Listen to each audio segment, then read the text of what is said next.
I'm pleased to have in the studio with us Justin Danhoff, General Counsel and Director of the Free Enterprise Project over at the National Center for Public Policy Research, nationalcenter.org, the website of that conservative think tank. Would that be an accurate description? I would say so, yes. Non-pejorative, accurate description.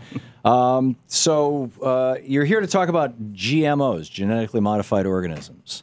I'm looking at the American Academy of Environmental Medicine urges doctors to prescribe non-GMO diets for all patients. They cite animal studies showing organ damage, gastrointestinal and immune system disorders, accelerated aging, and infertility. GMOs were introduced in '96. The percentage of Americans with 3 or more chronic illnesses jumped from 7% to 13% in the following 9 years. Food allergies skyrocketed, autism, reproductive disorders, digestive problems, and others on the rise. That's correlation. It's not necessarily causation.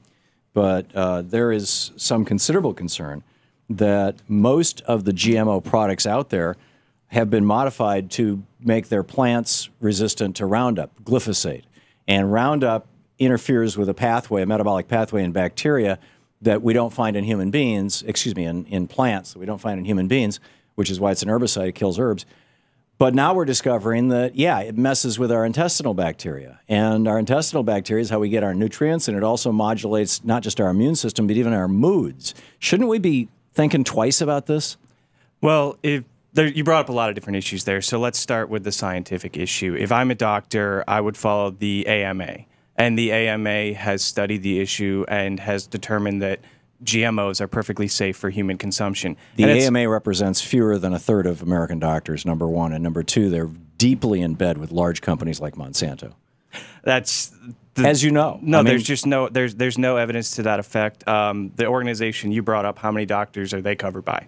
Probably fewer. Much fewer. But the American Public Health Association and the American Nurses Association. I'll stand that up against the World Health Organization, the National Academy of Sciences, the Royal Society of Medicine. How about the European Union? The European Union spent 10 years and 250 million euros studying the issue to determine that GMOs are perfectly safe. So the European Union has now come out and taken a position that GMOs are safe for human consumption, where for years they resisted GMOs. They studied it, spent 10 years, 250 million euros. How much Monsanto paid for that?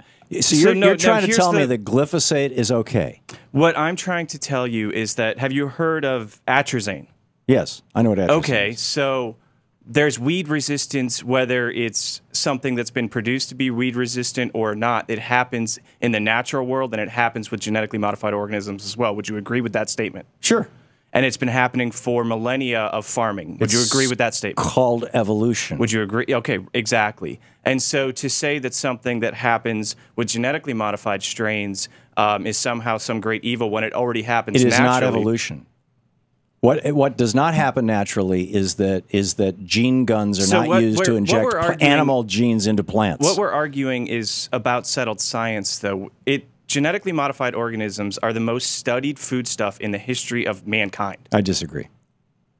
What's been studied more? Well, what we've been eating for our entire history. Has evolved for our entire history, right? Every human has been studied. What corn were they eating, 3 millennia ago? They weren't. There wasn't corn 3 millennia ago. If you're saying that GMO products in and of themselves are harmless, you may well have a case. What I'm saying is that well over 90% of the genetically modified organisms that are out there have been modified not to increase nutrition, like the golden rice, not to make them more drought resistant, as some have been, not to increase their sugar content, like with sugar beets, but most of them have been genetically modified so that they can withstand very, very high levels of glyphosate, of Roundup, and now they're talking about 2,4-D, Agent Orange. And then you've got genetically modified products for Agent Orange. And the consequence of these genetically modified foods in our food supply is that you and I are consuming enormous amounts of glyphosate and if your industry has its way, 2,4-D, Agent Orange. And there's a fairly good body of science that says those things are not good for us. Well, first of all, I don't work for any industry, so let's dispel that rumor right away. Let's say that you're no, I would say that you're speaking on behalf of. No, I'm not speaking on. I'm speaking on behalf of the National Center for Public Policy Research. I'm speaking on behalf of and in defense of morality. You want to talk about golden rice? 1.4 million life years lost. Blindness, death, and malnutrition. That's in India alone since 2002 because golden rice has been kept out by folks like Vani Hari and Dr. Oz who spout unscientific nonsense. Maybe not. I mean, it'd be just as easy to give people vitamin A. Never have so many Westerners been so misled on a very important scientific topic. 9 out of 10 Americans. No. You're changing the subject. No, here, I'm not. Brian. You brought up golden rice. Excuse me. You brought up golden rice. We have people dying in India every day because that product has been kept from the market. How do you respond to the families who are hungry, who have children going blind and are dying? How do you respond to that? How do you respond to the families who are giving birth to autistic children, who are having cancers? That there's no correlation. The American Medical Association has found that there's not one single, in over the 2 decades of consumption of GMOs, not one single individual has gotten sick from GMOs. You're, again, ignoring my point. Trillions of meals. You are changing the subject. Trillions of meals served, not a single person sick.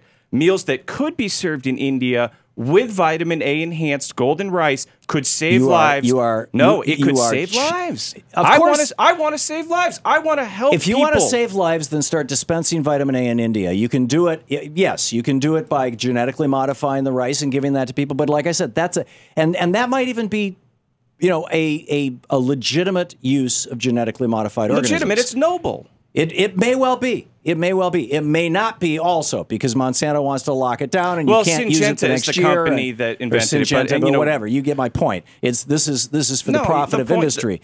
But my concern is that the vast majority of GMO products used in this country and probably around the world, but certainly in this country, are engineered so that high levels of glyphosate can be used. And glyphosate is messing with the metabolic pathways of the bacteria in our gut. And the EPA regulates the glyphosate levels that are in the herbicides. Do they not? I don't know. Yes, they do. You can't use a pesticide or herbicide in this country without the EPA's approval. Okay. So the federal government already regulates that to safe levels. And glyphosate, by the way, most of the herbicides that glyphosate replaces, they have less toxins than the herbicides they're replacing. So what you're advocating for is increased toxin in the herbicides because glyphosate has a lower level of toxin than most every herbicide that it replaces. No, I'm not. So don't tell me what I'm advocating. I'm advocating agriculture that is more efficient than the stuff that Monsanto promotes. Going back to organic agriculture, we're going to need to double our food production by 2050, says the United Nations. Then you're not going to do it by destroying our soil with your chemicals. You need to. Are we going to have more soil in 2050? It depends on how much soil you guys destroy with our chemicals. Well, the and earth the lawyer, by the way, with the Food and Drug Administration, which doesn't require a single safety study, does not mandate labeling of genetically modified organisms, and allows companies to put GM foods into the market without notifying the agency. That guy is Michael Taylor, who used to be Monsanto's lawyer, and now is Obama's food czar.